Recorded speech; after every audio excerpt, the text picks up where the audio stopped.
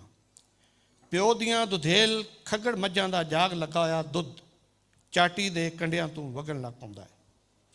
ਇਹਨੇ ਨੂੰ ਬਿਨਾਂ ਕੰਧਾਂ ਦੀ ਹਵੇਲੀ ਦੀਆਂ ਬੁਰੂਆਂ ਵਿੱਚੋਂ ਇੱਕ ਮਲੰਗ ਅੰਦਰ ਦੀ ਲੰਘ ਆਉਂਦਾ ਹੈ, ਜੋ ਗੀੜਾ ਬਾਣਾ ਤੇ ਹੱਥੀ ਖੁੰਡਾ, ਵੱਡੀਆਂ ਵੱਡੀਆਂ ਅੱਖਾਂ 'ਚੋਂ ਇੰਝ ਜਿਵੇਂ ਅੱਗ ਨਿਕਲਦੀ ਹੋਵੇ।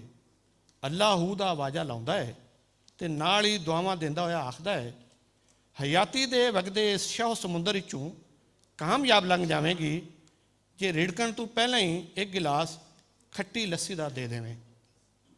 ਅਜਿਹੀ ਲੱਸੀ ਜਿਹੜੀ ਨਾ ਤੇ ਥਿੱਦੀ ਹੋਵੇ ਤੇ ਨਾ ਹੀ ਉਹਦੇ ਅੰਦਰ ਮੱਖਣ ਦੀ ਕੋਈ ਛਿੱਡੀ ਹੋਵੇ। ਫਕੀਰਾ, ਇਹ ਕਿਵੇਂ ਹੋ ਸਕਦਾ ਹੈ ਜੋ ਰਿੜਕਣ ਤੋਂ ਪਹਿਲੇ ਬਿਨਾਂ ਛਿੱਡੀ ਦੇ ਤੇ ਥਿੱਦੇ ਬਿਨਾਂ ਤੈਨੂੰ ਲੱਸੀ ਦੇ ਦੇਵਾਂ? ਪਰ ਇਹਨੇ ਨੂੰ ਮੈਂ ਕਾਂ ਦੇ ਗਿਲਾਸ ਵਿੱਚ ਚਾਟੀ ਮੂਧੀ ਕਰਕੇ ਮੱਖਣ ਕੱਢੇ ਬਗੈਰ ਉਹਦੇ ਵਿੱਚ ਅੱਧ ਰਿੜਕਾ ਪਾ ਦਿੰਦੀ ਹਾਂ।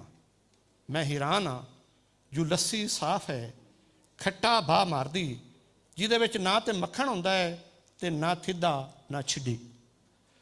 ਫਕੀਰ ਲੱਸੀ ਪੀ ਲੈਂਦਾ ਹੈ ਤੇ ਨਾਲ ਹੀ ਨਾਰਾ ਲਾਉਂਦਾ ਹੋਇਆ ਦੁਆਵਾਂ ਦਿੰਦਾ ਬਾਹਰ ਨਿਕਲ ਜਾਂਦਾ ਹੈ। ਆਪਰੇਸ਼ਨ ਥੀਏਟਰ ਜਿਵੇਂ ਰਿਸ਼ਮਾਂ ਦੀ ਫੁਹਾਰ ਵਿੱਚ ਨਾ ਆਂਦਾ ਹੋਵੇ, ਲਕੀਰਾਂ ਹੀ ਲਕੀਰਾਂ ਚਿੱਟੀ ਸਫੈਦ ਰੋਸ਼ਨੀ ਦੀਆਂ। ਮੈਂ ਕਿੰਨੀ ਦੇਰ ਇਸ ਰੋਸ਼ਨੀ ਦੇ ਸਮੁੰਦਰ ਵਿੱਚ ਡੁੱਬੀ ਰਹਿੰਦੀਆਂ, ਅਖੀਰ ਆ ਕਿਨਾਰੇ ਲੱਗਦੀਆਂ। ਮੁਬਾਰਕ ਹੋਵੇ, ਆਪਰੇਸ਼ਨ ਚੰਗਾ ਹੋਇਆ। ਵਾਜਾਂ ਵਿੱਚੋਂ ਮੈਨੂੰ ਜਾਪਦਾ ਹੈ ਜੋ ਇੱਕ ਬਾਰ ਮੇਰੇ ਸੀਨੇ ਤੋਂ ਲਹਿ ਗਿਆ ਹੋਵੇ। ਮੈਂ ਜਿਵੇਂ ਲਹੂ ਦੀ ਲਕੀਰ ਉਲਾਂਘ ਆਈ ਹੋਵਾਂ। ਖੁੱਲੀਆਂ ਹਵੇਲੀਆਂ, ਬਿਨਾਂ ਕੰਧਾਂ ਦੇ ਵਿਹੜਿਆਂ 'ਚੋਂ ਜਾਂਦੀ ਰਾਹ ਸਾਹਮਣੇ ਜਿਵੇਂ ਪੁਰਾਣੀ ਲੱਕੜ ਦੀਆਂ ਚੁਗਾਠਾਂ ਬਾਕੀ ਰਹਿ ਗਈਆਂ ਹੋਵਣ, ਬਾਕੀ ਸਾਰਾ ਕੁਝ ਮੁੱਕਾ ਗਿਆ ਹੋਵੇ। ਮੁੜ ਕੇ ਲਕੀਰਾਂ ਜਿਵੇਂ ਇੱਕ ਦੂਜੀ ਵਿੱਚ ਧਸ ਗਈਆਂ ਹੋਵਣ। 23-24 ਵਰਿਆਂ ਦੇ ਜੋਬਨ ਦੀ ਸਿਰ ਤੇ ਗੰਢ ਧਰੀ ਮੈਂ ਸਹੁਰੇ ਘਰ ਵੈਣ ਪੀ ਪਾਉਂਦੀ ਹਾਂ ਆਪਣੇ ਖੌਨ ਦੀ ਮੌਤ ਤੇ। ਮੇਰੇ ਬਾਲ ਹੈਰਾਨ ਡੌਰ ਭੌਰ ਜਾਏ ਆਪਣੇ ਬਾਪ ਦੀ ਮੌਤ ਦੇ ਅਹਿਸਾਸ ਤੋਂ ਅਨਸੂਏ। ਉਹ ਨਹੀਂ ਜਾਣਦੇ ਕੀ ਹੋਇਆ ਹੈ, ਕੀ ਹੋ ਗਿਆ ਹੈ। ਉੱਕਾ 5-7 ਵਰਿਆਂ ਦਾ ਸਾਥ, ਜਿਵੇਂ ਕੋਈ ਲੰਮੀ ਹਨੇਰੀ ਗਲੀ ਦੇ ਕਿਸੇ ਘਰ ਦੀ ਸਬਾਤ ਵਿੱਚ ਬਲਦੀ ਬੱਤੀ ਦੀ ਲੋ ਸਾਹਮਣੇ ਲੰਘ ਗਿਆ ਹੋਵੇ ਤੇ ਗਲੀ ਦੇ ਅੰਤ ਤੇ ਇੱਕ ਨਾ ਮੁੱਕਣ ਵਾਲੀ ਲਕੀਰ ਰਾਹਾਂ ਨੂੰ ਇੰਜ ਕੱਟ ਵੱਢ ਰਹੀ ਹੋਵੇ ਜੋ ਤੁਹਾਨੂੰ ਅਸਲ ਰਾਹ ਦਾ ਪਤਾ ਭੁੱਲ ਜਾਵੇ ਤੇ ਤੁਸੀਂ ਵਾਰੀ-ਵਾਰੀ ਹਰ ਲਕੀਰ ਉੱਤੇ ਆਪਣਾ ਪੱਬ ਧਰਦੇ ਹੋ, ਜਿਵੇਂ ਆਪਣੀ ਮੰਜ਼ਿਲ ਨੂੰ ਜਾਂਦੀ ਲਕੀਰ ਨੂੰ ਨਾਪ ਰਹੇ ਹੋਵੋ ਤੇ ਕੋਈ ਵੀ ਲਕੀਰ ਤੁਹਾਡੇ ਪੱਬਾਂ ਦੇ ਨਾਪ ਤੇ ਪੂਰੀ ਨਾ ਉਤਰਦੀ ਹੋਵੇ। ਆਪਰੇਸ਼ਨ ਥੀਏਟਰ ਤੋਂ ਘਰ ਨੂੰ ਜਾਂਦੀ ਲਕੀਰ ਦੇ ਸਿਰੇ ਤੇ ਪਏ ਕੁੱਲ 50 ਦਿਨਾਂ ਦਾ ਭਾਰ ਚੁੱਕੀ ਹੁਣ ਜਿਵੇਂ ਹਰ ਲਕੀਰ ਤੁਹਾਡੇ ਪੱਬ ਤੇ ਪੂਰੀ ਚੜ੍ਹ ਰਹੀ ਹੋਵੇ, ਅਖੀਰ ਬਾਹਰ ਲੈ ਜਾਂਦਾ ਹੈ।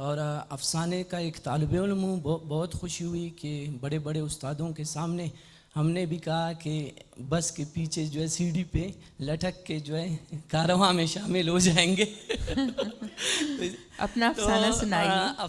افسانے براوی افسانے کے متعلق میں کچھ کہنا چاہتا ہوں. اس کی تاریخ کے حوالے سے کچھ آپ کو. آپ افسانہ سنائیں. نہیں, افسانہ براوی میں ہے سر. ٹھیک ہے, ٹھیک ہے. ایک پیراگراف سنائیے, اس کے بعد ترجمہ کر کے بتائیے. مرگ, موت, مختصر افسانہ ہے. ای او ارد اسیلوتون اسٹینا وارینا اقرار کریں.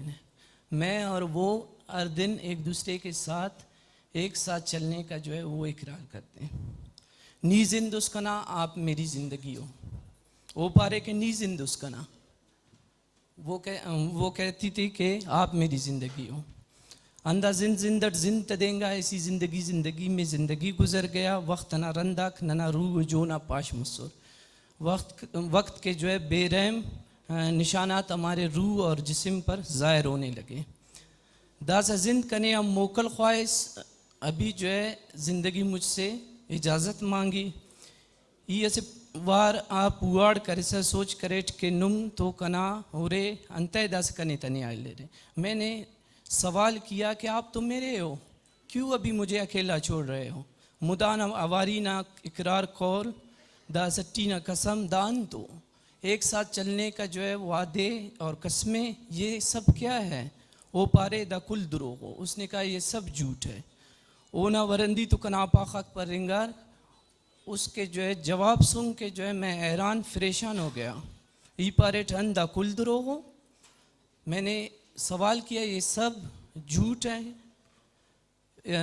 داخ ہے وقت ناواری دروغ سختی سوری شیف برزی لنگڑی بزگی ٹینن اسیلو تو کوپے دا کل دروغ.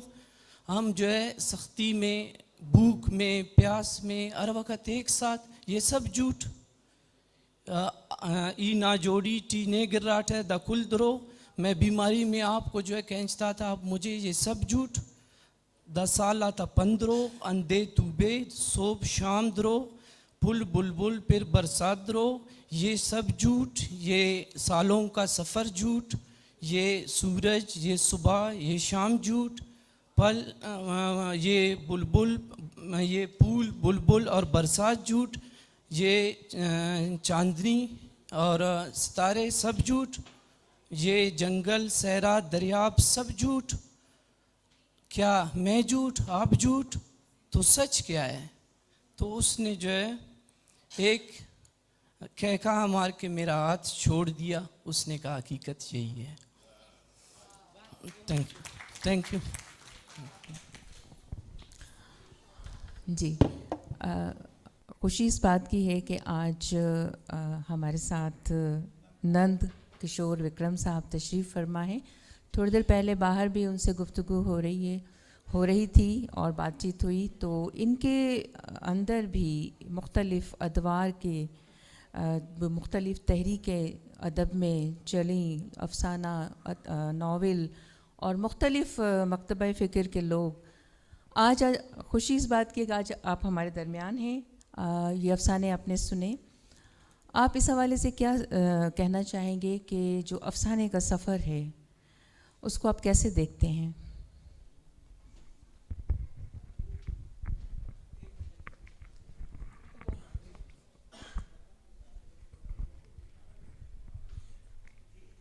تو ساتھیوں اور حاضرین جلسہ, میں نے پہلا افسانہ دسمبر 1947 میں لکھا تھا اور تقسیم کے فوراً بعد, اور وہ دلی کے ایک پرچے نرالا میں چھپا تھا. اس کے بعد میں نے بہت سے افسانے لکھے اور اب تک جو ہے میرے 3 مجموعے افسانوں کے شائع ہو چکے ہیں. میرا پہلا مجموعہ تھا آوارہ گرد, اور اس کے بعد میں نے دوسرا مجموعہ میرا آیا, اس کا نام تھا آدھا سچ, کیونکہ میں سمجھتا ہوں کہ لوگ آدھا سچ بولتے ہیں. میں بھی آدھا سچ بولتا ہوں, آپ بھی آدھا سچ بولتے ہیں, قومیں بھی آدھا